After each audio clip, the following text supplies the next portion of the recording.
கர்த்தருக்கு ஸ்தோத்திரம். கர்த்தர் நேற்றும் இன்றும் என்றும் மாறாதவர். இதுல அவர் நேற்றும் இன்றும் என்றும் மாறாதவர். எதுல? அன்பில். அவர் அன்பு ஒரு நாளும் மாறாது.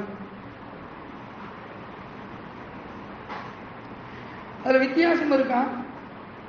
நேற்று ஒரு விதமா அன்பு, இன்னைக்கு ஒரு விதமான அன்பு, நாளைக்கு ஒரு விதமான அன்பு. அது வித்தியாசம் காணப்படுமா? காணப்படவே கூடாது. அதான் தேவ அன்பு.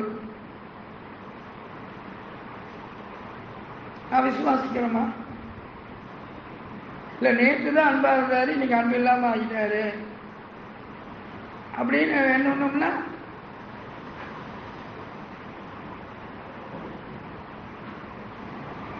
நேற்று அன்பு உள்ளவராக இருந்தார், இன்னைக்கு அன்பு உள்ளவர், நாளைக்கு அன்பு உள்ளவராக தான் இருப்பாரு. என்னைக்கு அவர் அன்பு மாறாது, அந்த அன்போட குணமும் மாறாது. ஏசப்பா நம்மில் அன்பா இருக்கிறார் இல்ல? இருக்கிறாரா இல்லையா? நம்மில் அன்பா இருக்கிறாரு. எதன் மேல் அன்பா இருக்காரு?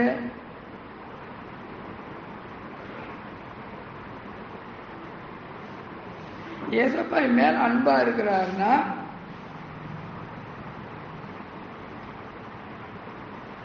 என்னில் இருக்கிற எதன் மேல ஒரு அன்பா இருக்கிறாரு? நேற்றைய அன்பு அதே தான், இன்றைய அன்பு அதே தான், நாளைய அன்பு அதே தான். எதன் மேல அவர் அன்பா இருக்காரு? என் ஆத்மா மேல அவர் அன்பா இருக்கிறார். நேற்றைய அன்பு அதுதான், இன்றைய அன்பு அதுதான், நாளைய அன்பு அதுதான். அவர் ஆத்ம நேசர். நம்ம அறிஞ்சிருக்கிறோமா? அப்படி அவரை விசுவாசிக்கிறோமா? என் ஆத்மா மேலதான் அவர் அன்பா இருக்கிறோம் விசுவாசிக்கிறோமா? விசுவாசித்தோம்னா அவர் வார்த்தையை நாம வாஞ்சிப்போம்.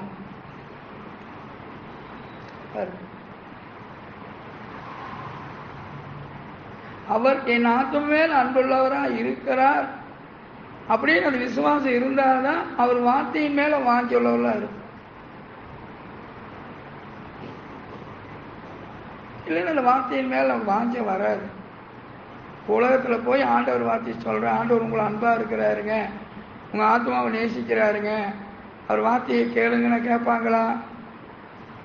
கேட்க மாட்டாங்க. ஏன்னா அவங்க அவரை விசுவாசியாதவங்க. ஆனா விசுவாசிக்கிறோம்னா, நேற்று சிலுவையில் அவர் பலியானது எதற்காக? எதற்காக பலியானார்? பாவத்துக்குள்ளான ஆத்துமாவை அந்த பாவத்திலிருந்து விடுவிக்கதான் அவர் சிலுவையில பலியானார்.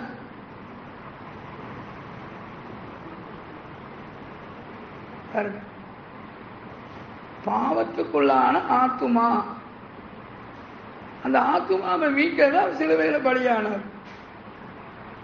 அன்னைக்கு என் ஆத்மா மேலதான் அவர் அன்புள்ளவராக இருந்தாரு. இன்னைக்கு வார்த்தையை அனுப்புறாரு, அதே அன்பினாலதான். என்ன அன்பு? என் ஆத்மா மேல இந்த அன்பினாலே.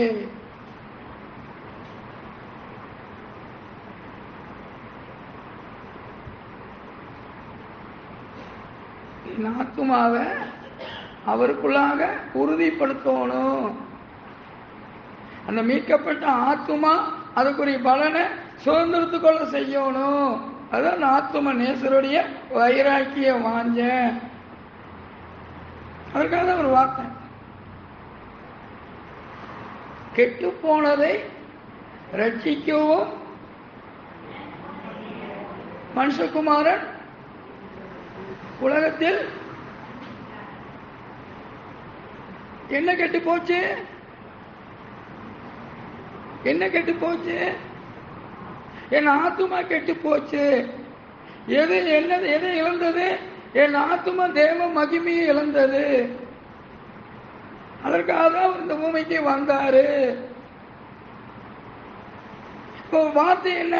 கெட்டு போன ஆத்துமாவை, இழந்து போற நிலையில் இருக்கிற ஆத்துமாவை மறுபடியும்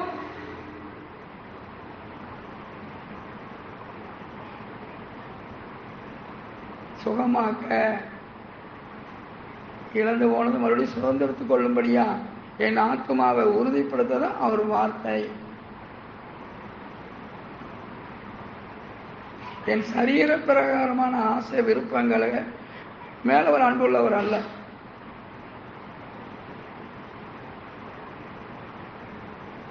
என்னுடைய ஆசை விருப்பங்களை நிறைவேற்றதில் அவர் அன்புள்ளவர் அல்ல. அவரால் மீட்கப்பட்ட என் ஆத்துமாவை அந்த மீட்புக்குரிய பலனை சுதந்திரத்துக்குள்ளோர் வைக்கணுங்கிற அன்புள்ளவர் அவரு. இயேசுவோட அன்பை நான் எதுல ருசிக்கணும்னா, என் ஆத்துமா மீட்கப்பட்டதை அறிஞ்சு நான் ருசிக்கணும். என் ஆத்துமா இன்னைக்கும் அவர் சீர்படுத்துகிறவரா இருக்கிறாரு. அதை அண்ணி அந்த அன்பை எண்ணி நான் ருசிக்கும் போது, ஆமா நிச்சயமா அது அவருக்கு சந்தோஷத்தை கொடுக்கும். அதற்கு மாறாக அவர் அன்பை வேற எத்தனையோ விதத்துல ருசிக்கலாம், அது பிரயோஜனப்படாது, அவருக்கு சந்தோஷத்தை கொடுக்காது. ஏசப்பா என்னில் அன்பா இருக்கிறார், நான் அன்பா இருக்கிறேன். எதற்காக? என் ஆத்துமா மேல அவர் அன்புள்ளவராக கிடைத்தான், நான் அவர் மேல அன்பா இருக்கிறேன்.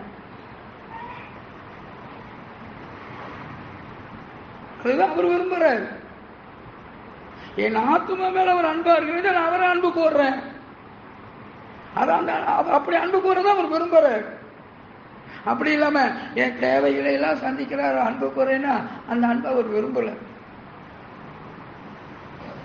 என் வியாதியை சுகப்படுத்துறாரு, அவன் அவர் அன்பு கூறுறேன், அந்த அன்பை அவர் விரும்பல. ஏன்னா அது நிலையற்ற அன்பு. வியாதி இன்னைக்கு நீங்கும், நாளைக்கு மறுபடியும் வியாதி வரும், அது சுகமாக போயிடும். அப்ப வியாதியை நீங்கிறதுக்கு அவர் அன்பு கூர்ந்த, அவர் அன்பா என் மேல இருக்காரு, வியாதியை நீக்கினாரு, அவர் அன்பு கூறல. மறுபடியும் வியாதி வரும்போது அந்த வியாதி நீங்காத போது அவர் அன்பு கூறாம போயிடும். அழிந்து போவதற்காக அவர் அன்பு கூறவனா இல்லாம அழியாத என் ஆத்துவ மேல அவர் அக்கறை உள்ளவரா இருக்காரு, ஆகவே அதற்கான அவர் அன்பு கூறுறேன். அது அவருக்கு பிரியமா இருக்கும், நமக்கு அது பிரயோஜனமா இருக்கும். அந்த சிந்தையோடு தான் அந்த வார்த்தைக்கு நம்ம செய்தி கொடுப்போம்னா, ஆமா என் ஆத்துமாவை கேட்ட மன்னாவர் அருள போகிறார், என் ஆத்துமா சுகப்படுத்துவதற்குரிய மன்னாவர் அருள போகிறார், என் ஆத்துமா அதை கேட்ட பலனை சுதந்திரத்துக் கொள்ளும்படி அவர் வார்த்தையை அருள போகிறார். அந்த அன்பான ஆத்தும நேசருடைய அந்த அன்பான வார்த்தையை நான் வாஞ்சிப்பேன் அப்படின்னு வாஞ்சிப்போம்னா அவருக்கு பிரியமா இருக்கும். யாரிடத்தில் நான் அதை அனுப்புகிறேனோ அங்கே அதை காரியமாகபடி வாய்க்குன்னு சொன்னவர் வாய்க்க செய்வார். நம்ம ஆத்மாவுக்குரிய பலனை சுதந்திரத்துக்குள்ள முடியாது செய்யும்.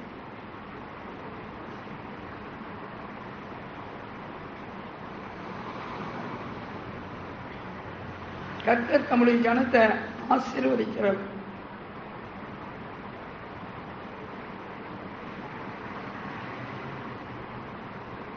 விசுவாசிக்கிறோமா? சரி, கர்த்தரால் அருளப்படுகிற ஆசீர்வாதம் என்ன? கர்த்தரால் அருளப்படுகிற ஆசீர்வாதம் என்ன?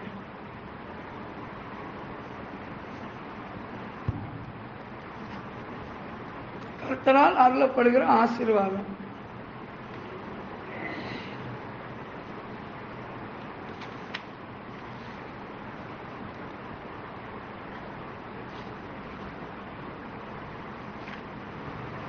கர்த்தரால் அருளப்படும் நம்மை அவர் ஆசீர்வதிக்கவே விரும்புகிறார். எதை கொண்டு நம்மளை ஆசீர்வதிக்க விரும்புகிறார்?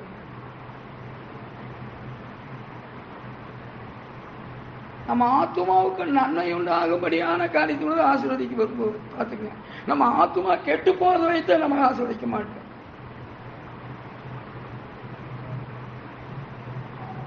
அப்போ அவர் நம்மை ஆசீர்வதிக்கிறவர்.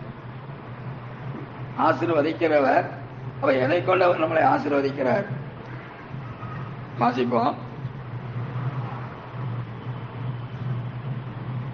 சங்கீதம் 29:11.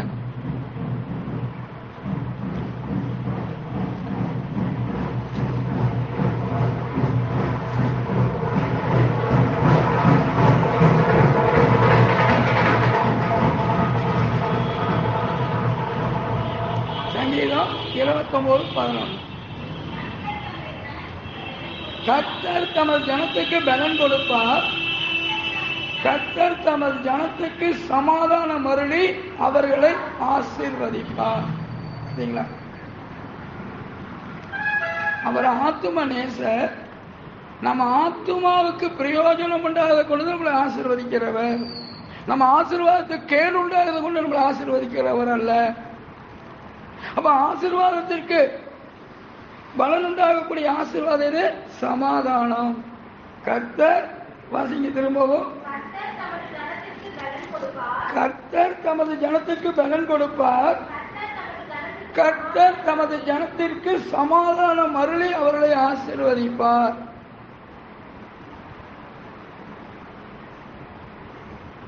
கர்த்தர் தமது ஜனத்தை ஆசீர்வதிக்கிறவர். அந்த ஆசீர்வாதம் எதற்குரியதா இருக்கோ, நம்ம ஆத்துமா அதற்குரிய பலனை சுதந்திரத்துக் கொள்ளும்படியா இருக்க முடியாது. அவர் ஆசீர்வாதம் இருக்கும். அப்போ அப்படி என்ன அவர் நம்மள ஆத்துமா அதற்குரிய பலனை சுதந்திரத்துக் கொள்ளும்படியான ஆசீர்வாதம் என்ன? கர்த்தர் தமது ஜனத்திற்கு சமாதானம் அருளி அவர்களை ஆசீர்வதிப்பார்.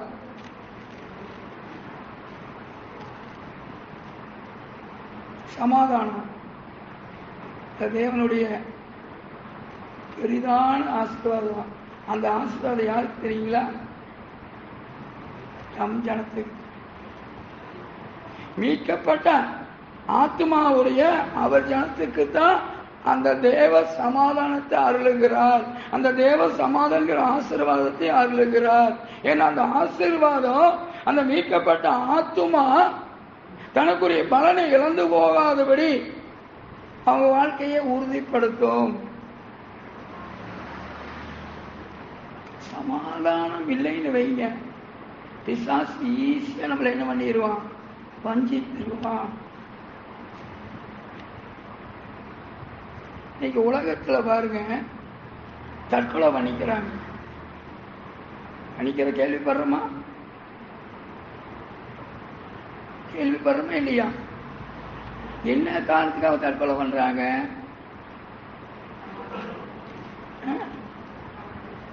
எப்படி கொஞ்சம் சொல்லுங்க. சரி, கடன் பிரச்சனையால தற்கொலை பண்றாங்க. சரி, அதுதான் பார்க்கணும். எல்லாம் இருக்கும். வியாதி இருக்காது, பட்டினி இருக்காது. பாருங்க, ஒன்றும் குறைவில்லை. கோயம்புத்தூர்ல குடும்பமா இப்ப சமீபத்தில்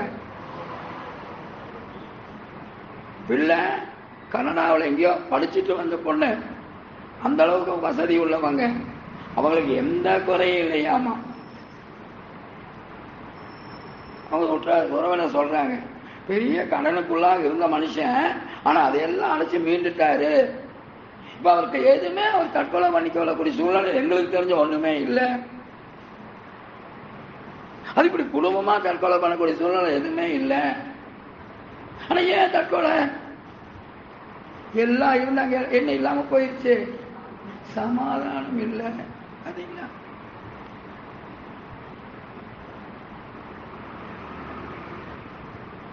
சமாதானம் இல்லாத பிசாசானம் என்ன பண்ணுவான்? தன் கிரியை நடப்பிக்க முடியும். அதுதான் சபையை பாதாளத்தின் வாசல்கள் மேற்கொள்வதில்லை. அவன் நம்மளை மேற்கொள்ளாதபடி இருக்கிறதா அவர் தம்முடைய சமாதானத்தையே நமக்கு அருளுகிறார். அதுதான் பெரிதான ஆசீர்வாதம். பாருங்க, சங்கீதத்துல சொல்லப்பட்டிருக்குது, ஏசப்பா உயிர் தெழுந்த பிறகு வந்து முதல்ல தனக்காக காத்திருக்கிறவங்களை அவர் ஆசீர்வதித்தார். எதை கொண்டு? வாசிப்போம். லூக்கா 24:36. இது வரைக்கும் நீங்க கஷ்டப்பட்டுட்டீங்க, நஷ்டப்பட்டுட்டீங்க. இனி நான் இந்த பூமியில் உங்களை ஆசீர்வாதமா நல்ல ஐஸ்வர்யமான உங்களை ஆசீர்வதிக்க ஆசீர்வதிச்சாரா? இல்ல, வியாதி நீங்கி உங்களுக்கு இருக்கிற வியாதியெல்லாம் நீங்க இனி வியாதி அணுகாத கூட உங்களை ஆசீர்வதிச்சாரா? இல்ல. பாருங்க, உயிர்த்தெழுந்த பிறகு தமக்காக காத்திருந்த நம்முடைய சீசருக்கு நடுவில் வந்து அவர் எதை கொண்டு ஆசீர்வதிக்கிறார் பாருங்க. லூக்கா 24:36.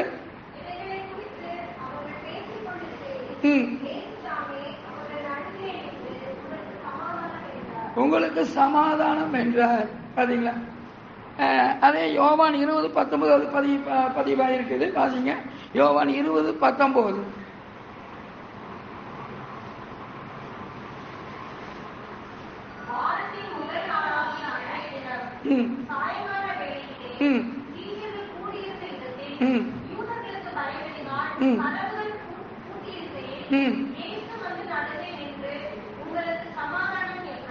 உங்களுக்கு சமாதானம் என்றார். யோவான் 20:26. யோவான் 20:26. மறுபடியும் 8 நாள் மறுபடியும் பாருங்க, மறுபடியும் 8 நாளைக்கு பின்பு அவர் சீசர்கள் வீட்டுக்குள்ள இருந்தார்கள். தோமாவும் அவர்களுடனே இருந்தார். கதவுகள் பூட்டப்பட்டிருக்கையில் அப்பொழுது இயேசு வந்து நடுவில் நின்று உங்களுக்கு சமாதானம் என்றார். பாத்தீங்களா? தம் ஜனத்துக்கு சமாதானத்தால் ஆசீர்வதிக்கிறவர் அந்த வார்த்தையின்படி உயிர்த்தெழுந்த பிறகு தம்முடைய ஜனத்தை சந்திக்கிறாரு. அவர் எதை ஆசீர்வாதமா கொடுக்கிறாரு? சமாதானம். சமாதானம் தாங்க, தேவ சமாதானம் தாங்க நம்ம ஆத்மாவை பிசாசு கொள்ளையாடி போகாதபடி காக்கக்கூடியது. அந்த சமாதானத்தை தான் ஆண்டவர் ஆசீர்வாதமா அருளுகிறாரு. சரி, அவருடைய சமாதானம் எப்படிப்பட்டது? யோவான் 14:27.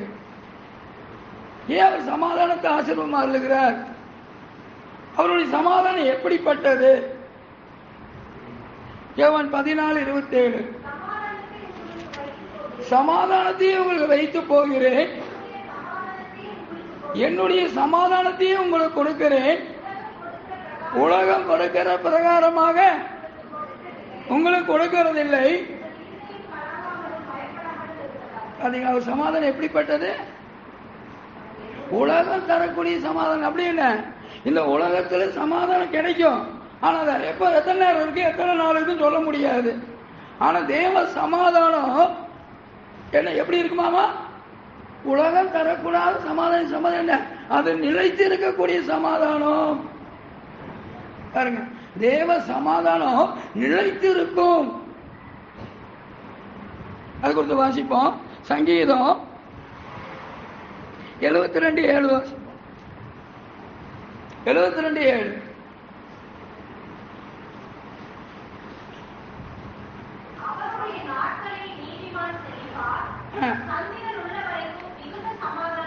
பாத்தீங்களா? அவருடைய சமாதானம் எப்படிப்பட்டதுன்னா சந்திரன் உள்ள வரைக்கும் நிலைத்திருக்கிற சமாதானம். நம்ம ஜீவனுள்ள நாளெல்லாம் அவர் சமாதானம் இருக்கும். ஏதோ ஒரு நாள் 2 நாள் இருக்கக்கூடிய சமாதானம் இல்லை. நம்ம ஜீவனுள்ள நாளெல்லாம் அவருடைய சமாதானம் நமக்குள் நிலைத்திருக்கிறோம். அடுத்தது அது ஏசாயா 48:18 வாசிப்போம். ஏசாயா 48:18.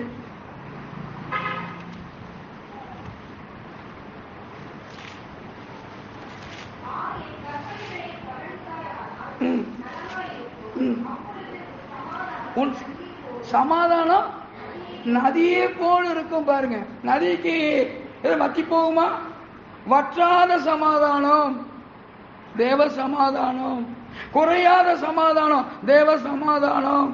நிலையான சமாதானம் தேவ சமாதானம்.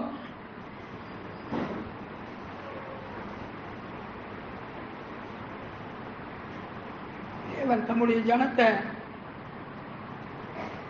விதமாக ஆசீர்வதித்து அந்த சமாதானத்தை கொண்டு அந்த மீட்கப்பட்ட ஆத்துமாவை நம்ம காத்து கொண்டவர்களா இருக்கணும். சமாதானம் இல்லைன்னா நம்ம ஆத்துமா நஷ்டப்பட்டு போயிடும். அதுக்காக தான் ஆத்துமாவை காக்கக்கூடிய அந்த நித்திய சமாதானத்தை, அந்த நிலையான சமாதானத்தை, அந்த வற்றாத சமாதானத்தை ஆசீர்வாதமாக அருளுகிறார்.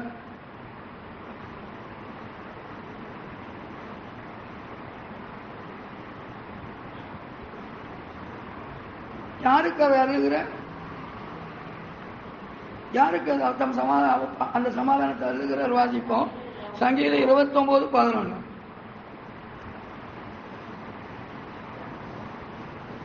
கர்த்தரை தெய்வமாக கொண்ட ஜனம் பாக்கியம் உள்ளது. எதனால? தேவ சமாதானத்துக்குரிய ஜனமாக இருக்கும்.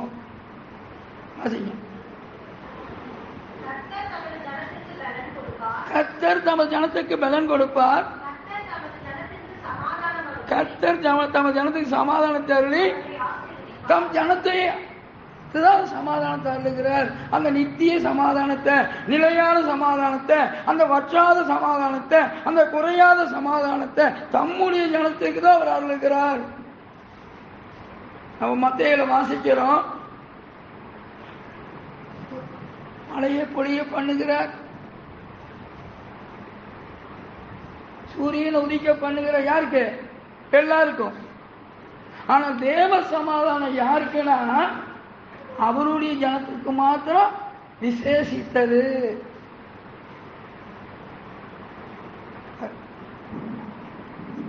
சரி, அப்போ அவர் பார்வையில் அவர் ஜனம் யாரு? வாசிப்போம். சங்கீதம் 85:8. தம் ஜனத்துக்கு சமாதானத்தை அருளுகிறவர். அப்ப அவர் பார்வையில் அவர் ஜனமா இருக்கிறது யாரு? சங்கீதம் 85:8. கர்த்தராகிய தேவன்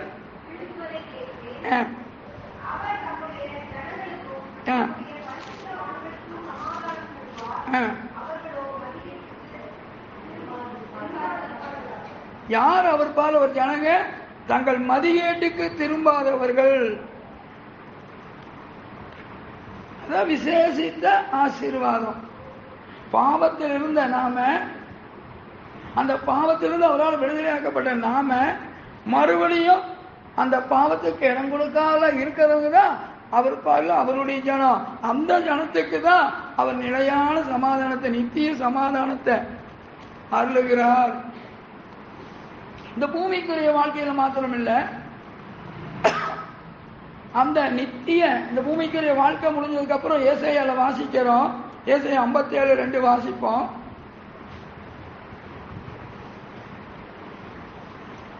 இந்த பூமிக்குரிய சமாதானத்தை யாருக்கெல்லாம் அவர் அருளுகிறாரோ அவங்க தான் முடிவான அந்த சமாதானத்தையும் சுதந்திரத்துக் கொள்ளக்கூடியவங்களா இருப்பாங்க. இந்த பூமியில தேவ சமாதானம் இல்லாதவங்க ஒரு நாள் அந்த முடிவான சமாதான சுதந்திரத்துக் கொள்ளக்கூடிய இருக்க முடியாது. வாசிப்போம். நேர்மையாய் நடந்தவர்கள் சமாதானத்துக்குள் பிரவேசித்து தங்கள் படுக்கையில் இழைப்பார்கள். நேர்மையா நடக்கிறது என்ன? மதிகேட்டுக்கு திரும்பாமல் இருப்பது. ஒருவன் கிறிஸ்துவுக்குள்ள இருந்தால் புது சிருஷ்டியா இருக்கிறான். பழையவைகள் ஒளிந்தன, எல்லாம் புதிதாயின. பழையவைகள் காணப்படாத, பழையவைகளுக்கு இடம் கொடுக்காத அவர் பார்வையில அவருடைய ஜனம், அந்த ஜனத்துக்கு அவ்வளவு பெரிதான ஆசீர்வாதத்தை ஆண்டவர் அருளுகிறார்.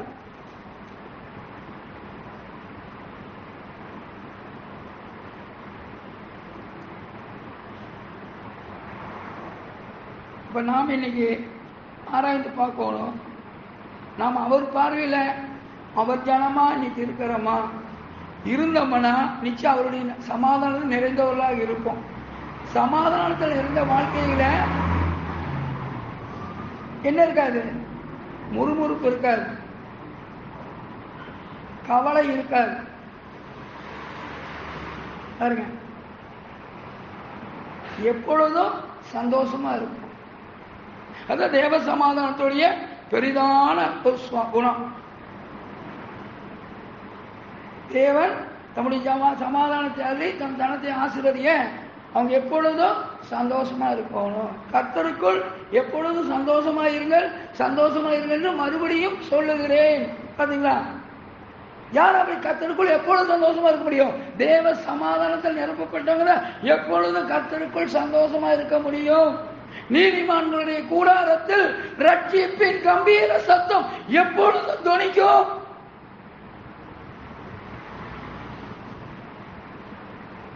தேவ சமாதானம் எங்க இருக்கோ அங்கே கர்த்தருக்குள் சந்தோஷம் இருக்கும்.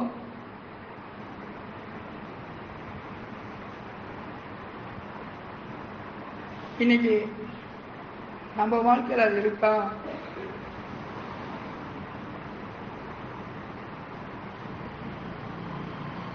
நம்ம ஆராய்ந்து பார்க்கணும். சமாதானத்தில் நிரப்பப்பட்டவங்க நம்ம சமாதானத்தின் தேவனுடைய பிள்ளைங்க. அப்ப அவர் சமாதானம் நிரப்பப்பட்ட வாழ்க்கை. அப்ப நம்ம வாழ்க்கையில உலகத்துல காணப்படுகிற புலம்பல், உலகத்துல காணப்படுற முறுமுறுப்பு,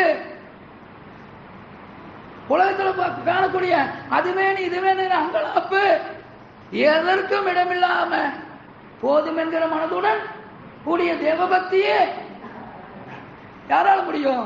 தேவ சமாதானத்தில் நிரம்பப்பட்ட வாழ்க்கை தான் போதும் என்கிற மனதுடைய வாழ்க்கையாக, அங்கலாப்பு இல்லாத வாழ்க்கையாக, அலைவாய்கிற வாழ்க்கையாக இல்லாம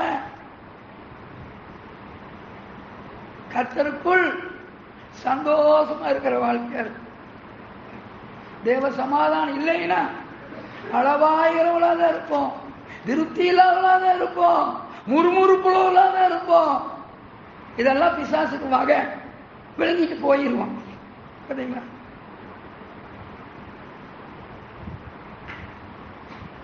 இன்னைக்கு நம்ம வாழ்க்கை தேவ சமாதானத்தில் நிறைந்த வாழ்க்கையா இருக்கா?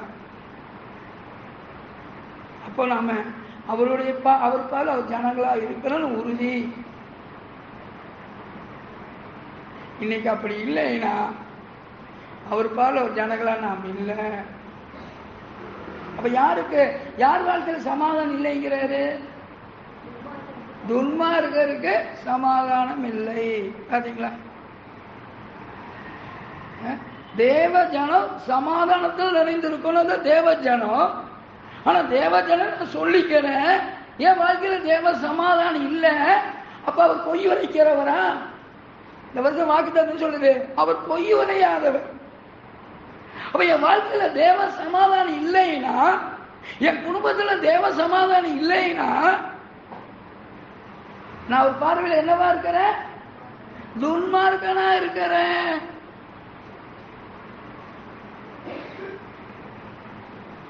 இந்த மனமாயிடுச்சுனால்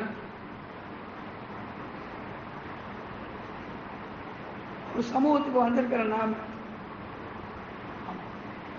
அவர் ஜனத்துக்குன்னு வைத்திருக்கிற அந்த தேவ சமாதானத்தை சுதந்திரத்துக்கு கொண்டு செல்லணும்னு விரும்பிதான் இன்னைக்கு வார்த்தையை அனுப்புறாரு. ஒருவேளை இன்னைக்கு நம்ம வாழ்க்கை தேவ சமாதானம் இல்லாத வாழ்க்கையா இருக்குமானா, அவர் பார்வை நான் துன்மார்க்கனா இருக்கிறேன். சரி, அவர் பார்வை எது நம்மளை துன்மார்க்கர் ஆக்குது? வாசிப்போம். 2 நாளாக 19:2 பழைய காரியங்கள் பாருங்க. ஆகவே ஒரு கிறிஸ்துவுக்குள்ள அந்த புது சிருஷ்டியா இருக்கிறான். பழையவர்கள் ஒளிந்தன, புதிய எல்லாம் புதியவர்களா இருக்கணும். பழையவர்கள் காணப்படக்கூடாது. பழையவர்களை நம்மளை என்ன பண்ணிடுது? அவர் பால துன்மார்க்கர் ஆக்குது. ஒரு பழைய காரியம் இருந்தாலும் சரி, அவருடைய ஜனமா இருக்க வேண்டிய என்ன, அவர் சமாதானத்தை நிறைந்திருக்க வேண்டிய என்ன, அந்த ஒரு பழைய காரியம் அவர் பார்வையில் அவர் பார்வையில் என்ன துன்மார்க்கன் ஆக்கி, அந்த துன்மார்க்கருக்கு சமாதானம் இல்லைங்கிற வார்த்தையின்படி சமாதானம் இல்லாதவர்களா? சமாதானம் இல்லாத வாழ்க்கை தான் சண்டையும் சச்சரம் உள்ள வாழ்க்கை. குடும்பத்துல சண்டை, சபையில சண்டை, சொந்த பந்தங்களுக்குள்ள சண்டை. பாருங்க, எங்கிட்ட சமாதானம் இருக்குமானா ஆண்டவர் சொல்றாரு, அது எப்படி ஓடுமாமா? ஜீவன் நதியை போல மற்றவங்களை கடந்து போங்கிறது. நான் தேவசமாதானம் நிறைந்திருந்தேன்னா என் வீட்டுல அது என்ன ஆகும்? கடந்து போய் அங்கேயும் சமாதானம் கொண்டு போகணும். நான் தேவ சமாதானம் இல்லாத இழந்தவனா இருப்பேனா அங்க என்ன இருக்கும்? ரட்சிப்பின் கம்பீர சத்தம் இருக்காது. என்ன இருக்கும்? சண்டை தான் இருக்கும். வாசிப்ப 2 நாளாகமும் அவர் பார்வையில் நம்மளை துன்மார்க்கராக்கக்கூடிய பழைய காரியம் என்ன? வாசிப்போம். 2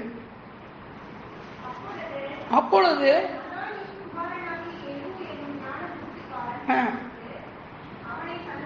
அவனை சந்தித்து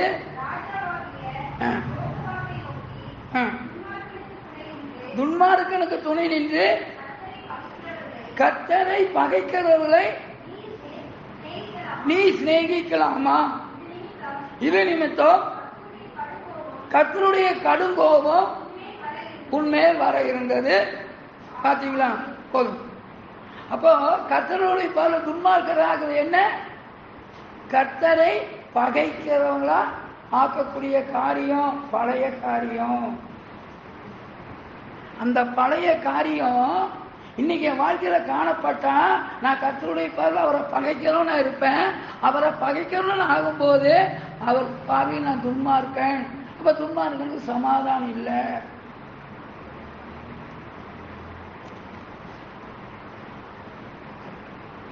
இன்னைக்கு நம்ம வாழ்க்கையில தேவ சமாதானம் நிரம்பி இருக்க வேண்டிய நம்ம வாழ்க்கை, தேவ சந்தோஷத்தினால் நிரம்பி இருக்க வேண்டிய வாழ்க்கை.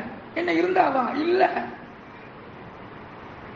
இல்லாத போதும் சமாதானத்தோடு இருக்கிறது தேவ சமாதானம், இல்லாத போதும் சந்தோஷத்தோடு இருக்க வைக்கிறது தேவ சமாதானம். உலகம் தர சமாதானம் இருக்கிறப்ப சமாதானம் கொடுத்து சமாதானம் எடுத்துருவான், சமாதானம் தான் போயிடும். ஆனா பவுல் சொல்றாரு, எந்த நிலைமையில மன ரம்மியமா இருக்க கற்றுக்கொண்டேன். அது என்னது? நான் பசி பட்டினியா இருந்தேன், பரிபூர்ணப்படவும் செய்தேன், சமாதான குறையில.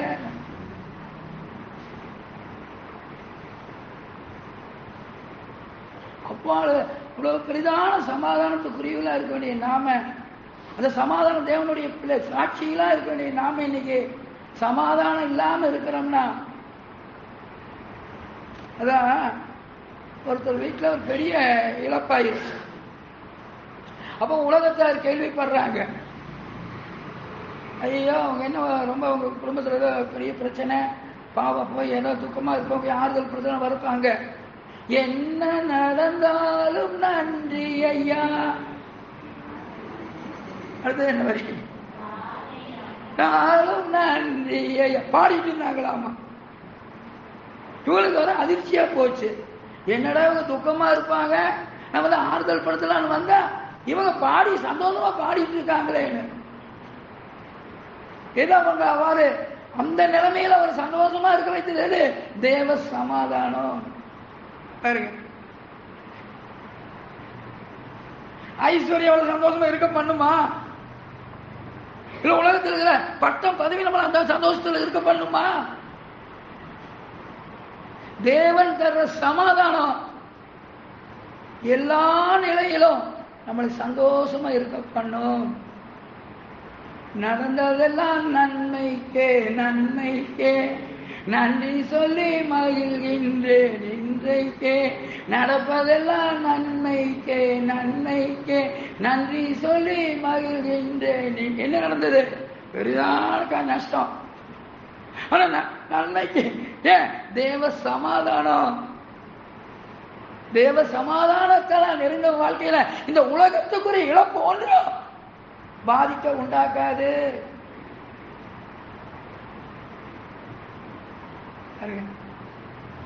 தேவ சமாதானம் இல்லாததுலதான் இந்த உலகத்துக்குரிய பெரிதா என்ன பண்ணி,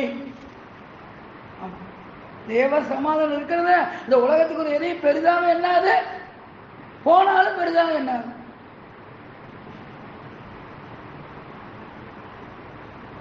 அவ்வளவு பெரிதான தேவ சமாதானத்துக்குள்ள நிறைஞ்சிருக்க வாழ்க்கை. இன்னைக்கு அந்த சமாதானம் எனக்குள்ள இல்லை அப்படின்னு இன்னைக்கு நம்ம இருப்போம்னா காரணம் குறைவு யார்கிட்ட? அவர்கிட்ட இல்லை. என் ஜனத்தை சமாதானத்தை ஆசீர்வதிக்கின்ற உண்மையுள்ளவர். அவர் ஒரு நாள் பொய் வைக்கிறவர் இல்லை. ஆனா அந்த சமாதானம் சுதந்திரத்து கொள்ளும்படியே வாழ்க்கை இன்னைக்கு இல்லை. அவர் ஜனமா அவர் பார்வையில் இருக்க வேண்டிய நானே நீ அவர் பார்வை ஜனமா இல்லாம இருக்கிறேன், நீ அவர் பார்வை துன்மார்க்கனா இருக்கிறேன். எதப்பா உங்க பார்வை துன்மார்க்கச்சுன்னா அவரை பகைக்கிற காரியத்துக்கு இடம் கொடுத்து கொண்டு இருக்கிறேன். ஆண்டு எதுக்கு வெளிப்படுத்துறாரு?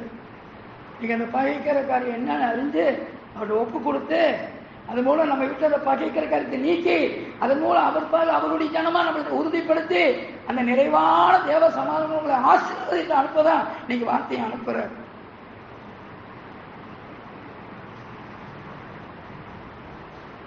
அதை அவரை பகைக்க வைக்கிற பழைய காரியங்கள் என்ன? இன்னைக்கு நமக்குள்ள அது இருக்கா?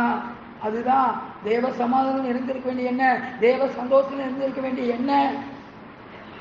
நீ சமாதானம் இல்லாதவனா, தேவ சந்தோஷம் இல்லாதவனா, சஞ்சலத்தோடு வருத்தத்தோடு அலைவாய்களோடு இருக்கிறவனா இருக்க காரணம்.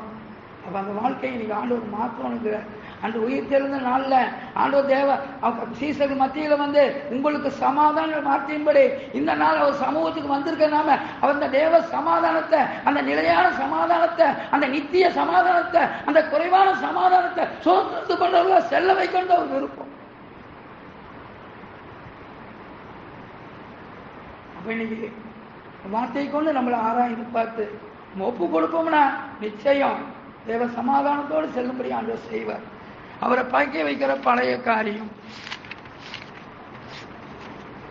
யாத்திராம 20:5 நீங்க வந்தப்ப சாட்சி ஒன்று சொன்னாங்க.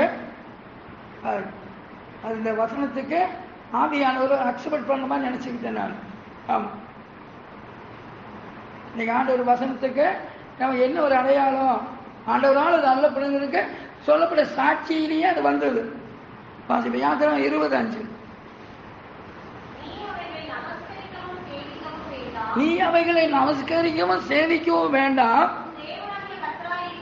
உன் தேவனாகிய கர்த்தராய் இருக்கிற நான் எரிச்சலுள்ள தேவனாய் இருந்து என்னை பகைக்கிறவர்களை குறித்து பிதாக்களுடைய அக்கிரமத்தை பிள்ளைகளிடத்திலோ 3ஆம் 4ஆம் தலைமுறை மட்டும் விசாரிக்கிறவராய் இருக்கிறேன். சரி, அப்ப இங்க அவரை பகைக்கிற காரியம் வருதா? அப்ப அவரை பகைக்கும் போது ஒரு பால் துன்மார்க்கனாயிரம், துன்மார்க்கது சமாதானம் இல்லை. அப்ப அவரை பகைக்கிற பழைய காரியம் என்ன? விக்கிரக ஆராதனை.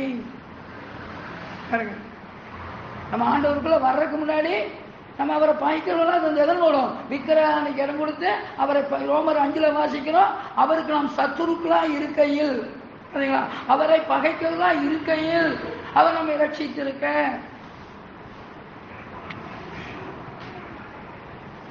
அப்ப அந்த அவரை பகைக்கிறவங்கள நம்ம ஆக்குனது அவர் பேர் துன்மா இருக்கிற நம்ம இருந்தோம்.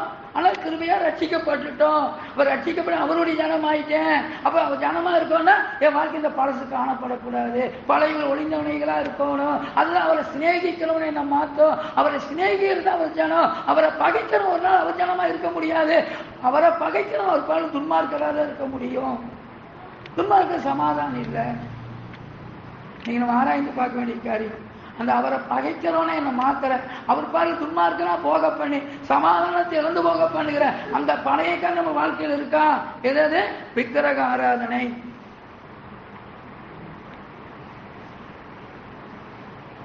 நீங்க விக்கிரக ஆராதனைனா நம்ம உடனே இல்லை நம்ம எங்க வாழ்க்கையில் அதெல்லாம் இல்லை நம்ம சொல்லுவோம். நம்ம இறுதியும் சொல்லும். நீ பிள்ளைக்கு நீ முதல்ல ஏசப்பாவை போட்டால் வச்சு கும்பிட்டு இருந்த, நீ மாதா வச்சு கும்பிட்டு இருந்த, நீ பேதுருவை வச்சு கும்பிட்டு இருந்த, நீ யாக்கோவை வச்சு கும்பிட்டு இருந்த, இப்ப அதெல்லாம் வாழ்க்கையில் இல்ல, நீ விக்கிரகாரன் இல்லை, நீ இருதயம் சொல்லும். நம்ம இருதயம் மகா கேடும் கிறுக்கும் உள்ளது. தேவனுடைய வார்த்தை விக்கிரகாரன் என்ன சொல்லுது?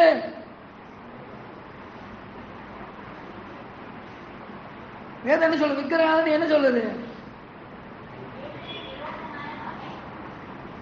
விக்கிரக ஆராதனைன்னு வேதம் எதை சொல்லுது?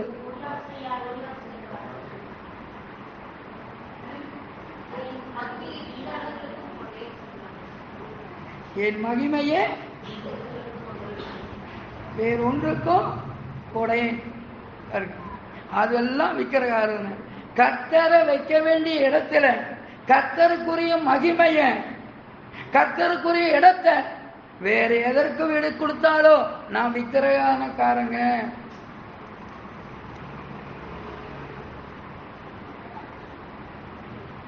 கர்த்தருக்குரிய மகிமையே கர்த்தருக்கு செலுத்தணும். அங்க வேற எதற்கும் இடம் இருக்கக்கூடாது. அப்படி இடம் கொடுப்போம்னா அதுதான் விக்கிரகம். ஆண்டவர் சொல்றாரு, உன் தகப்பனையோ உன் தாயையோ உன் மகனையோ உன் மகளையோ உன் மனைவியோ உன் சகோதரியோ என்னை பார்க்கலாம் அதிகமாய் நேசிக்கிறவன் நேசிச்சா அவைதான் எனக்கு விக்கிரகம். பாருங்க, ஒப்பற்ற உறவு, உன்னதமான உறவு, கர்த்தரால் பிரியப்படுகிற உறவுக்கு அவருக்கு கொடுக்க எடுத்து அவங்களுக்கு கொடுக்க கூடாது, அவங்களுக்கு ஒப்பா அவங்களை வைக்க கூடாதுங்கிறப்போ இந்த உலகத்துல வேறு ஒன்றையும் அவருக்கு ஒப்பா வைக்க கூடாதுன்னு அர்த்தம். அப்படி எதையாவது வைப்போம்னா நான் அந்த பழைய காரியத்துக்கு இடம் கொடுத்தவனா, அதன் மூலம் அவரை பகைக்கிறவனா, அதன் மூலம் ஒரு பாரு துன்மார்க்கன், அதன் மூலம் சமாதானத்தில் வந்தவர்கள். நீங்க சமாதானம் இல்லைன்னு இருக்கிற வாழ்க்கை இருக்குமானா இந்த பழைய அவரை பகைக்கணும், இந்த பழைய வாழ்க்கைகளுக்கு நம்ம ஆராய்ந்து பார்ப்போம்.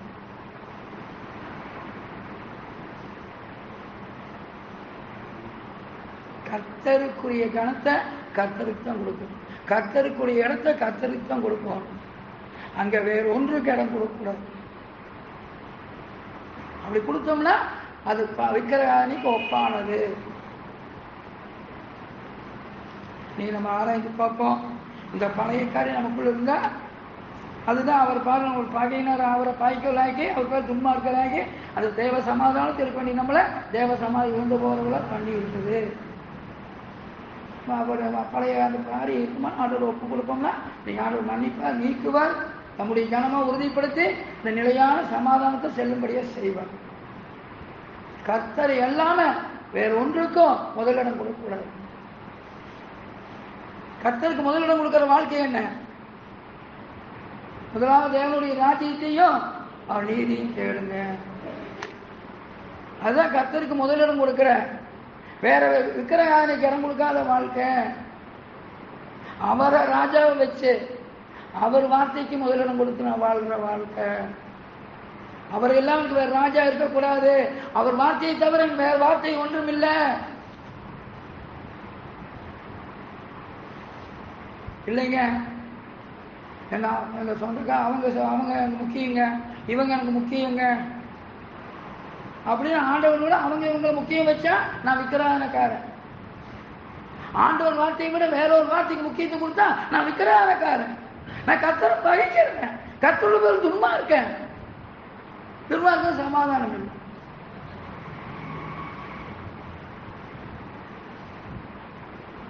இன்னைக்கு வாழ்க்கை அப்படிப்பட்ட விக்கிரகாணிக்குரிய வாழ்க்கையா இருக்கா? அது மூலம் கர்த்தரை பகைக்கிறேன், கர்த்தரை துன்மா இருக்கிறனா, அவைதான் தேவ சமாதானத்தை இழந்தவனா இருக்கனா? இருப்போம்னா ஒப்பு கொடுப்போம்னா நிச்சயம் ஆண்டவர் ஒப்பு கொடுக்கணும். அந்த வாழ்க்கையை நீக்கி அவர் ஜனமாக, அவரையெல்லாம் வேற ஒன்றுக்கும் முக்கியத்துவம் கொடுக்காத அவருடைய ஜனமாக, அவரை சிநேகிக்கிற ஜனமாக உறுதிப்படுத்தி இந்த தேவ சமாதானம் நிறைத்து அனுப்ப விரும்புகிறேன். சரி, ரெண்டாவது காரியம் பழைய காரியம். உபாகம் 7:9-11. 7:9-11.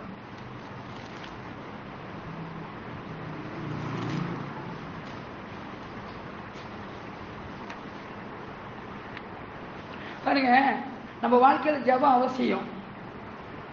ஜெபம் இல்லாத ஜீவியம், கூரை இல்லாத வீடு. ஆனா ஜெபம் எதற்காக இருக்கு? நேற்று உபவாச கூடைகளை ஆண்டவர் காட்சி கொடுத்தாரு. ஆண்டவரே என்னை ஆசீர்வதிங்க, ஆண்டவரே அந்த தீங்குல இருந்து விடுவீங்க, ஆண்டவரே அந்த ஆபத்துல இருந்து காப்பாற்றுங்க. அதுவல்ல தேவசித்துக்குரிய ஜெபம். ஆண்டவரே அந்த ஆபத்து என் வாழ்க்கை நீங்க அனுமதிக்கிறீங்கன்னா என் வாழ்க்கை உங்க வழியை விட்டு விலகுனதா இருக்குது, அது எதுன்னு எனக்கு உணர பண்ணி அதுல இருந்து எனக்கு நான் விடுதலையாக கிருபை செய்யுங்க. அப்படி ஜபிக்கும் போதுதான் அந்த ஜபம் ஆண்டவருக்கு பிரியமா இருக்கு. அது போலதான். ஆமா, ஆண்டவரே சமாதானம் இறப்புங்க, என்ன உங்க சமாதானம் இறப்புங்க, பிரயோஜனம் இல்லை. ஆண்டவரே உம்முடைய ஜனமா உங்க பார்வை இருக்கணும், அது போல உம்முடைய சமாதானம் நிறைந்தவனா இருக்கணும் விரும்பினா அது ஆண்டவருக்கு பிரியமா இருக்கும். அப்ப உம்முடைய ஜனமா இல்லாம போற வைக்கிற அந்த பழைய காரியத்தை எப்படி நீக்குங்க ஏசப்பா, அது விடுவீங்க ஏசப்பா, அது ஆண்டவருக்கு பிரியமா இருக்கும். ஆண்டவர் பழைய வாழ்க்கையை பகைக்கிற அந்த காரியத்தை மட்டும் மன்னிப்பார், நீக்குவார். அந்த காரியம் இல்லாதபடி அது மூலம் தம்முடைய ஜனமாக தம்முடைய தேவஸ்தானம் நிறைத்து நிரப்பி வாழ வைப்பார். பாருங்க, இங்க தேவ சமாதானத்துக்குரியவளா இருந்தாதான் முடிவுல அந்த தேவ சமாதானத்துக்குள்ள பிரவேசிக்குள்ள இருக்க முடியும். இங்க தேவ சமாதி இழந்தவர்களா இருப்போம்னா அந்த முடிவான சமாதி இழந்தவர்களா தான் இருக்கும். வாசிப்போம். 2வது காரியம் வாசிச்சீங்களா? உபாகம் 7:9-11 வாசிங்க. வாசிங்க. ஆகையால் நானே வாசிக்கிறேன். ஆகையால் தேவனாகிய கர்த்தரே தேவன் என்றும் தம்மில் அன்பு கூர்ந்து தமது கற்பனைகளை கைக்கொள்ளும் 1000 தலைமுறை மட்டும் உடன்படிக்கையின் தயவையும் காக்கிற உண்மையுள்ள தேவன் என்றும் தம்மை பகைக்கிறவர்களுக்கு பிரதிஷ்டமே பதிலளித்து அவர்களை அழிப்பார் என்றும் தம்மை பகைக்கிறவர்களுக்கு தாமதியாமல் பிரதிஷ்டமே பதிலளிப்பார் என்றும் நீ அறிய கடவாய். ஆகையால் நீ செய்யும்படி நான் இன்று உனக்கு கட்டளையிடுகிற கற்பனைகளையும் கட்டளைகளையும் நியாயங்களையும் கை கொள்ளுவாயாக. சரிங்களா? அப்ப இங்க பகைக்கிற காரியம் வருதா? இந்த பழைய காரியம் இது முதல்ல தேவனுக்கு பகையினர் அந்த எதன் மூலம் கீழ்படியாமையுள்ளா இருந்தோம். வசனம் சொல்றது எபேசியில முன்பு கீழ்படியாமின் பிள்ளைகளா இருந்த தேவ கோபாக்கணிக்குரியவர்களா இருந்தோம். பாத்தீங்களா? அது கீழ்படியாம தேவனை பகைக்கிற காரியம். அப்ப தேவனை பகைக்கும்போது துன்மா இருக்க. அப்ப தேவ சமாதானம் இல்ல. இப்ப ஆண்டவருக்குள்ள வந்தோம். அப்ப அவர் அன்புக்குரியவர்களா ஆயிட்டோம். இப்ப தேவசமா அவர் ஜனமாகும்போது தேவசம் நிர்மலா இருப்போம். ஆனா இன்னைக்கு இல்லையே. என் வாழ்க்கையில தேவசமா காணப்படலையே. என்ன காரணம்? அந்த பழைய காரியம் எது? அவரை பகைக்கிற காரியம் எது? கீழ்படியாமை.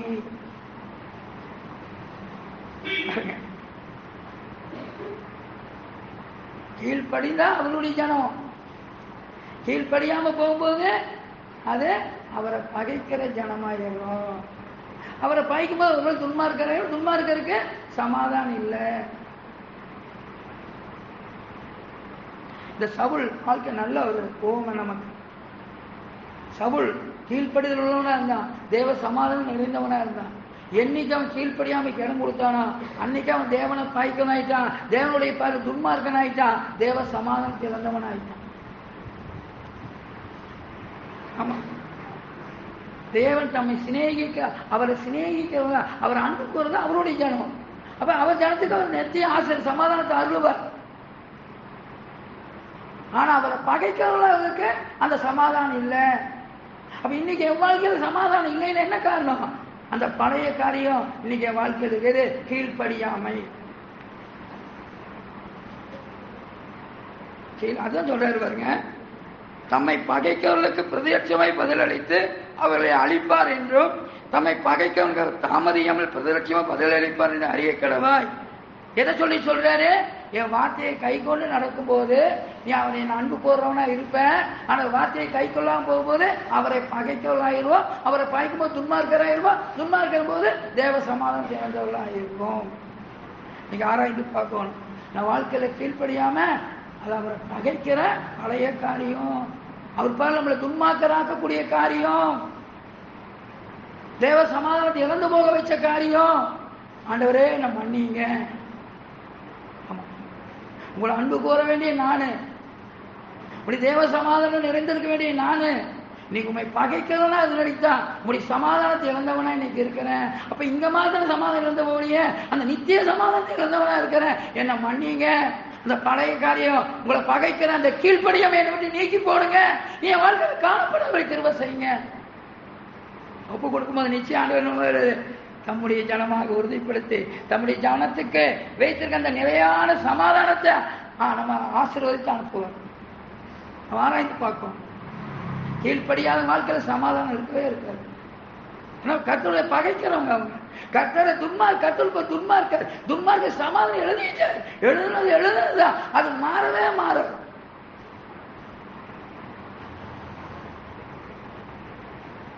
எத்தனை ஜபம் பண்ணாலும் சரி கீழ்ப்படிய மனதில்லாம கீழ்ப்படியாமைக்குள் இருந்து எத்தனை ஜபம் பண்ணாலும் சரி தேவ சமாதானம் நிரப்பப்படவே முடியாது. அவே சொன்னாரு, பலிகளை பார்க்கிலும் கீழ்ப்படிதலே உத்தமம். உன் தேவனாகிய கர்த்தரிடத்தில் உன் முழு இதயத்தோடு, முழு ஆத்துமாவோடு, முழு பலத்தோடு அன்பு கூறுவாயாக. அப்பா, உங்களை அன்பு கூறுறது என்ன? என்னிடத்தில் அன்பாயிருக்கிறவன் கற்பனைகளை கை கொள்ளுவான். இப்ப கற்பனையை கை கொள்ளணும் யாரு? அவர் அன்பு கூறவங்க இல்ல, அவரை பகைக்கிறவங்களாயிரும். அவரை பகைக்கும் போது அவர் பேர் துன்மார்க்கராயிரும். துன்மார்க்கருக்கு சமாதானம் இல்லை. யாராயும் பார்த்து பழைய பகைக்கிற கீழ்ப்படியாம இருக்க நினைச்சு என் வாழ்க்கைக்கு சமாதானம் இல்லையே சப்பா, என்னை மன்னிங்க. அந்த பழைய காரியம் உங்களை பகைக்கிற அந்த பழைய காரியத்தை என்னை விட்டு நீக்கி போட்டு நீ என் வாழ்க்கையில் காணப்படாதபடி அது மூலம் உம்முடைய ஜனமா நான் இருக்கேன். உண்மை அன்பு கூறுகிற ஜனமா இருக்க, முழுவதும் கீழ்ப்படுகிற உம்முடைய ஜனமா இருக்க, அது மூலம் உம்முடைய ஜனத்துக்கு வைத்திருக்க நித்திய சமாதானத்துக்கு இருக்கிற கிருபத்தாங்கன்னா நிச்சயம் அவ்வாறு அவர் சித்தப்படி கேட்பவனை பெற்றுக்கொண்டவர்கள் வாக்குறுத்தல் வாக்கு மாறாதவர் நிச்சயம் தேவ சமாதானத்தோடு நான் ஆசீர்வாதத்தை அனுப்புவேன். மூன்றாவது யோபு 8:22. அவரை பகைக்கிற பழைய காரியம். யோபு 8:22.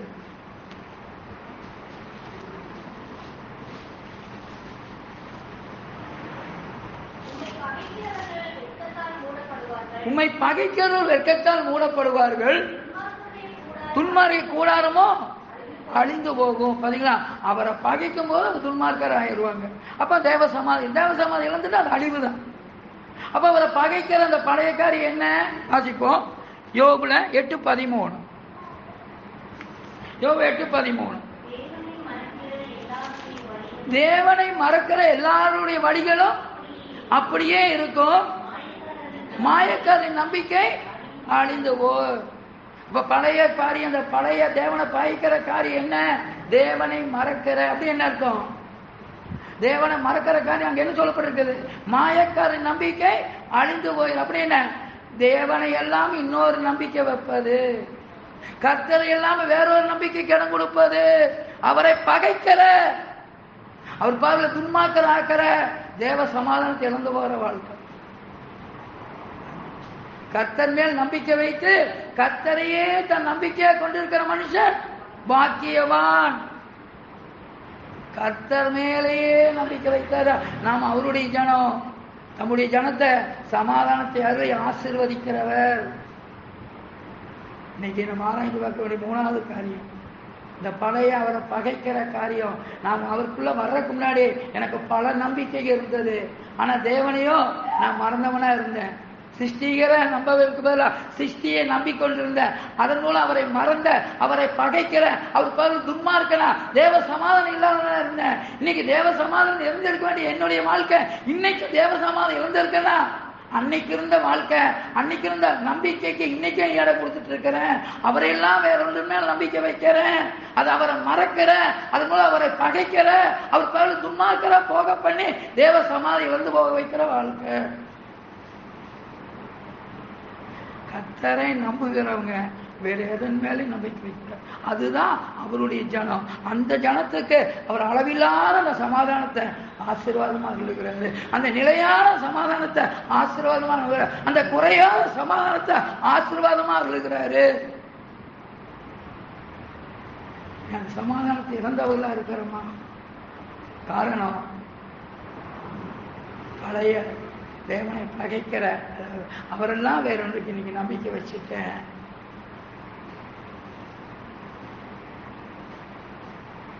கர்த்தர் மேல் நம்பிக்கை வைத்திருக்க நாம வேற எதன் மேல் நம்பிக்கை வைக்கிறோம்? அதுதான் அவரை மறக்காத அவருடைய ஜனமா இருப்போம். அவருடைய சமாதானத்தில் ஏற்பட்டவர்களா இருக்கும். இன்னைக்கு நம்ம ஆராய்ந்து பார்ப்போம். நம்ம வாழ்க்கையில கர்த்தரெல்லாம் வேற ஒரு நம்பிக்கை இன்னைக்கு இருக்கா?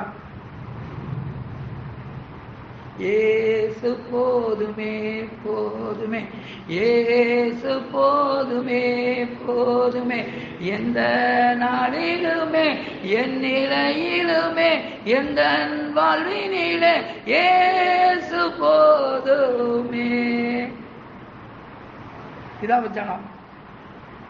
இன்னைக்கு ஆண்டவரே என்னை மன்னிங்க, உங்களை பகைக்கிற அந்த பழைய காரியத்துக்கு, ஆமா அந்த உங்களை இல்லாம வேற நம்பிக்கைக்கு இடம் கொடுத்து உண்மை மறந்தவனா, அதன் மூலம் உங்களை பகைக்கிறவனா, உங்க பேர் துன்மார்க்கனா போனீங்கதான் தேவ சமாதானத்தோடு இருக்க வேண்டிய என்ன, நானே இன்னைக்கு சமாதானத்தை இழந்தவனா இருக்கிறேன், என்ன மன்னிங்க.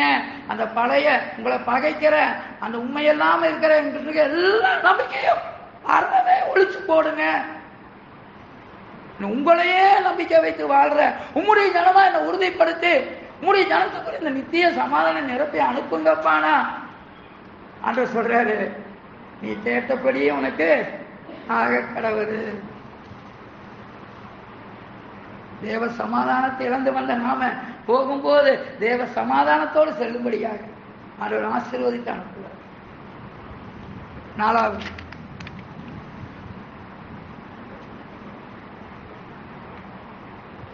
யோவான் 3:20.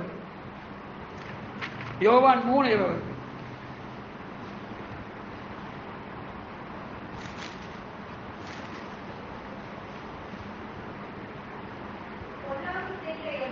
பொல்லாந்து செய்கிற எவனும் ஒளியை பகைக்கிறான், தன் கிரியைகள் கண்டிக்கப்படாதபடிக்கு ஒளியிடத்தில் வராதிருக்கிறான். ஒளி யாரு? ஏசப்பா. ஒளி ஏசப்பா. அப்போ ஒளியிட்ட விருப்பமா வர்றவங்க தான் அவர் ஜனம். அவர்கிட்ட விருப்பமா வரணும், வாஞ்சையா வரணும், அதான் அவர்களுடைய ஜனம். நீங்க என்ன பார்க்கிறோம்? ஒளியிடத்தில் வர பொல்லாங்கு செய்கிறவன் ஒளியை பாய்க்கிறான். அப்படி என்ன அர்த்தம்? தன் கிரியைகள் கண்டிக்கப்பட ஒளியிடத்துக்கு வராது இருக்கிறான். அவர்கிட்ட வர்றதுக்கு விருப்பம் இல்லை, அவர் சமூகத்துக்கு வர்றதுக்கு விருப்பம் இல்லை. அப்படி விரும்பாதவங்க முந்தின வாழ்க்கை என்ன? எத்தனை பேர் ஏசப்பாட்ட வாங்க, எத்தனை பேர் சபைக்கு வாங்க கூப்பிட்டாங்க, மாட்டேன். ஏன்? அங்க வந்தா குடிக்க கூடாதும்பாங்க. குடியெல்லாம் விட்டு நான் இருக்க முடியாதப்பா. அங்க வந்தா பண ஆசை கூடாதும்பாங்கப்பா. பண ஆசையில இல்லாம இருக்க முடியாதப்பா. அங்க வந்தா பொருளாசை கூடாதும்பாங்கப்பா. அங்க வந்தா அப்படி இப்படி அதெல்லாம் தப்பு, அதெல்லாம் பாவமாங்கப்பா. அதெல்லாம் எனக்கு விட்டுட்டு வருமா? பாவத்தின் மேல விருப்பம் கொண்டு இருந்தோம். அது என்ன பண்ணுச்சு? அவரை வராதபடி அவரை வர விருப்பம் இல்லாத இருந்தோம். அப்ப அவருக்கு வர விருப்பம் இல்லாத போது அவரை பகைக்கலாம். அவர் போல் துன்மார்க்கரா இருந்தா இன்னைக்கு இருக்காங்களே, இன்னைக்கு கூப்பிடுறமே வரமாட்டேங்கிறாங்களே. இப்ப வராத யாரும் அவரை பகைக்கிறவங்க. ஏன் அவங்க வர முடியாம எதுக்கு இருக்குது? பாவம், பாவத்தின் மேல இருக்கிற விருப்பம். இன்னைக்கும் நான் அந்த பழைய அவரை பகைக்கிற பாவத்தின் மேல் விருப்பம் உள்ளவனா இருக்கனா? பாவத்தின் விருப்பம் உள்ள வாழ்க்கைக்கு என்ன அடையாளம்? சபை கூடிக்கு வர மனதில்லை, பைபிள் வாசிக்க மனதில்லை. ஏன்னா பாவம் கண்டிக்கப்படுது. பாவம் கண்டிக்கப்படுறது எனக்கு விருப்பம் இல்லை. பாவத்தை விட்டு விட மனதில் பாவத்தை கண்டிக்க விரும்ப மாட்டேன், சபை கூடிய விரும்ப மாட்டேன், பைபிள் வாசிக்க விரும்ப மாட்டேன். அதன் மூலம் அவரை பகைக்கிறோம். பாவத்தை விரும்பி ஒவ்வொருவரும் தேவனை பகைக்கிறவங்க தேவனுடைய துன்மார்க்க சமாதானம் இல்லை. பாவத்தை வெறுத்து பரிசுத்தமா வாழ விரும்புறவங்க தான் தேவனுடைய ஜனம். அந்த ஜனத்தை தான் தேவ சமாதானத்தை நிரப்புவார். அந்த ஜனம் எப்படி அறியலாம்? சபைக்குரிய தவற மாட்டோம், பைபிள் வாசிப்பை தவற மாட்டோம். பாவத்தை விட்டு விலக மனதுள்ளவங்க தான் சபை கூடுதலை விரும்புவாங்க. பாவத்தின் மேல விருப்பம் இருக்கிறவங்க, பாவம் கண்டி துணத்தப்படுறத விரும்பாதவங்க சபை கூடிய விரும்ப மாட்டாங்க. சபை கூடிய விரும்பாதவங்க தேவனுடைய பருவில் அவரை பகைக்கிறவங்க. அவரை பகைக்கும் துன்மார்க்கருக்கு சமாதானம் இல்லை.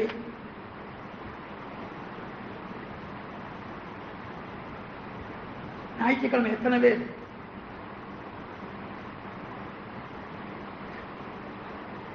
நம்மளை சுத்திகரிக்க தேவனால் கிருபையா அருளப்பட்ட 3 நாள் சுத்திகரிக்கக்கூடிய எத்தனை பேர் வந்திருக்கோம்? ஏன்? பாவம் கண்டிக்கப்படுறது விரும்பல, விரும்பாத போது சுத்திகரிக்கக்கூடிய வர மனது இருக்க. ஆண்டவர் சொல்றாரு, நீ பாவத்தை விரும்புகிறடிக்கு அது உன்னை என்ன பகைக்கிறவனாக்குது. என்னை பகைக்கிற ஒவ்வொருவனும் என் பார்வையில் துன்மார்க்க சமாதானம் இல்லைங்கிறது. இன்னைக்கு நம்மளை ஆராய்ச்சி பார்ப்போம். பாவத்தின் மேல இருக்கிற விருப்பம் தான் சபை கூலியை வெறுக்க பண்ணுது. சபை கூலியை வெறுக்கும் போது நான் பாவத்தை விரும்புறவனாகிறேன், பரிசுத்த வெறுக்கிறவனாகிறேன். அப்ப அதன் மூலம் அவரை பகைக்கிறவனாகிறேன். துன்மார்க்கரை சமாதானம் இல்லை. ஆராய்ந்து பார்த்து அது பாவத்தின் மேல இருக்கிற விருப்பம் உங்களுடைய சமூகத்துக்கு வரவே என்ன தடை செய்து அது உண்மை குறைவு என்ன பகைக்கிறவன ஆக்கிருச்சே, இப்படி தேவ சமாதி இழந்து போறவன்னு ஆக்கிருச்சே, என்ன மன்னிங்க ஏசப்பா. இனி அந்த பாவத்தின் மேல் விருப்பம் இல்லாமனா பாவத்தை வெறுத்து விட்டு அதை விலகி அது விடுதலையாக விரும்புகிறவனா அதன் மூலம் உங்களுடைய சமூகத்தில் எப்பொழுதும் காணப்பட வாழ்க்கையை உறுதிப்படுத்தி உங்களுடைய ஜனமாக உங்களுடைய ஜனத்துக்கு நித்திய சமாதானத்துக்குரியவனை நான் தகுதிப்படுத்தி அனுப்புங்க. நிச்சயம் அனுப்புவோம். 5வது காரியம் பார்ப்போம். யாக்கோபு 4:4.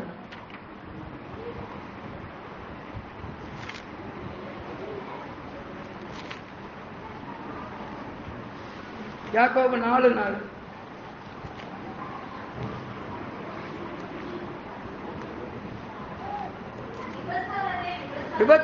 விபச்சாரிகளே, உலக சிநேகம் தேவனுக்கு விரோதமான பகை என்று அறியீர்களா? ஆகையால் உலகத்துக்கு சிநேகிதனாய் இருக்க விரும்புகிறவன் தேவனுக்கு பகைவனாகிறான், தேவனை பகைக்கிறவனாகிறான். தேவனை பகைக்கிறவன் தேவனுடைய பகை துன்மார்க்கன், துன்மார்க்கனுக்கு சமாதானம் இல்லை. இந்த உலகத்தை நேசிக்கிறோமா? இந்த உலக வாழ்க்கைக்கு முக்கியத்துவம் கொடுக்கிறோமா? தேவனை பகைக்கிறவர்கள் பழைய வாழ்க்கை. நான் உலகத்தார் நல்லது போல அவர்கள் உலகத்தார் அல்ல நம்மளை குறித்து ஆண்டவர் சொல்லி இருக்கிறாரு. இவ்வுலகம் எனக்குரியது அல்ல, நாமளும் இவ்வுலகம் எனக்குரியது அல்ல வாழணும். அத தேவ ஜனம்.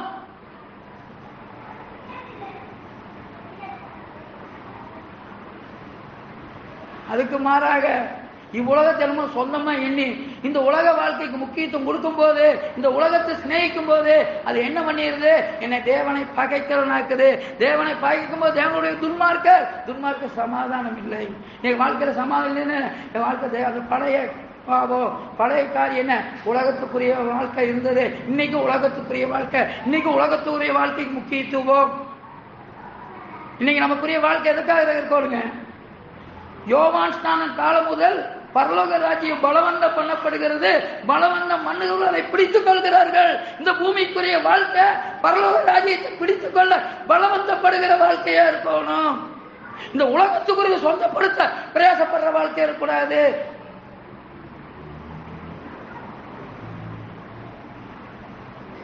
பரலோக ராஜ்யத்தை பிடித்துக் கொள்ள பிரயாசப்படுறவங்களே இந்த பூமியில வாழும் போது அவருடைய ஜனமா இருப்போம். அவருடைய ஜனத்துக்குரிய சமாதானத்தினால் நிறைந்தவர்களாக இருப்போம். நீங்க வாழ்க்கை ஆராய்ந்து பார்க்கணும். இந்த உலக வாழ்க்கைக்கு முக்கியத்துவம் கொடுக்கிறோமா? அடுத்த 2 எஜமானுக்கு ஒருவன் ஊழியம் செய்ய முடியாது. அப்படி என்ன அர்த்தம்? நான் உலக வாழ்க்கையை வாழணும், பரலோகத்தையும் பிடித்துக் கொள்ள முடியாது. பாகால் வேண்மன பாகால் பின்னே போ, ஜீவனுள்ள தேவன் ஜீவனுள்ள தேவன் பின்னே வா. பரலோகம் வேணும், பரலோகத்துக்குரிய வாழ்க்கை பூமியில வாழு. இல்லைன்னா பூமிக்குரியதையும் வாழ்வேன், பரலோகத்துக்குரிய வாழ்வேன்னா ஆண்டவரை பகைக்கிற கூட்டம், ஆண்டவரை துன்மார்க்கரா போய் நீ தேவ சமாதி இழந்து வரக்கூடாது. நீ ஆராய்ந்து பார்ப்போம் இருக்குமா? அதுதான் இன்னைக்கு. ஆமா, தேவ சமாதானம் இருந்து இருக்க வேண்டிய நம்ம வாழ்க்கையில நீங்க தேவ சமாதானம் காணப்படலைன்னா காரணம் அவரை பகைக்கிற அந்த பழைய காரியங்கள் இன்னைக்கு வாழ்க்கையில் இருக்கு. அது அவர் பாதையில் என்ன நீதிமானா இருக்க வேண்டிய, அவர் ஜனமா இருக்க வேண்டிய என்ன அப்ப என்ன துன்மார்க்கர் ஆக்கிருச்சு. அப்ப வார்த்தைகளை துன்மார்க்க சமாதானத்தை இழந்தவர்களா இருக்கிறோம். ஆண்டவரே எங்களை மன்னிங்க, தேவ சமாதானத்தை இழந்து போக வைக்கிற ஆண்டவரே பழைய பாவத்தை நான் இடம் கொடுத்ததை மன்னிங்க, இந்த நாள்ல முற்றிலுமா நீக்கி போடுங்க. அதன் மூலம் உங்களுடைய ஜனமாக வாழ்க்கையை உறுதிப்படுத்தி உங்களுடைய ஜனத்துக்குரிய சமாதானத்தை கருளை எனக்கு ஆசீர்வதித்து அனுப்புங்கன்னா நிச்சயம் அனுப்புவேன். கடைசியாக ஒரே ஒரு காரியம், நேரம் ஆயிடுச்சு ஆனாலும் அவசியமானது. சங்கீதம் 34:21. சங்கீதம் 34:21.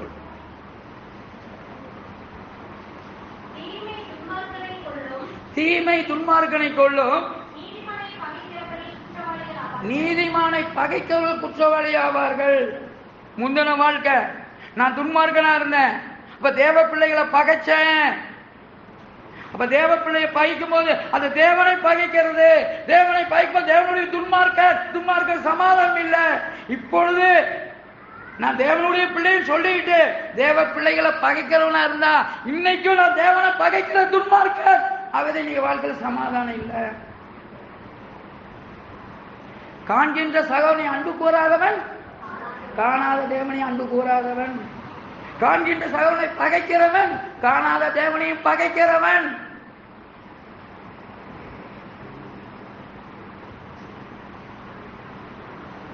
ஆராய்ந்து பார்க்கணும். சகோதர பகைக்கிற காரியம் நம்ம வாழ்க்கையில் இருக்கா?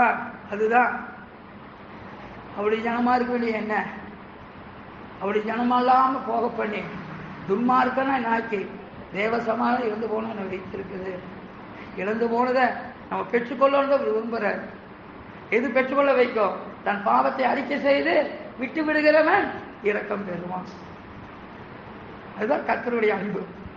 அவர் மாறாத அன்பு. குற்றப்படுத்தி வெளியே தள்ளுறவர் இல்லை. நம்மள்ட்ட இருக்க குறைய சொல்லி நம்மள்ட்ட இருக்க குறைய வெளியே தள்ளி நம்மையவோ தன்னோடு சேர்த்துக் கொள்க அன்பான தேவன்.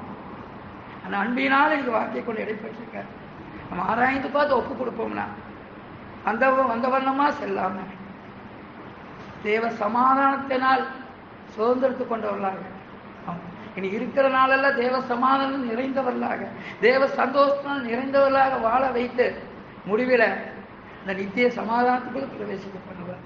ஒப்பு கொடுப்போம்.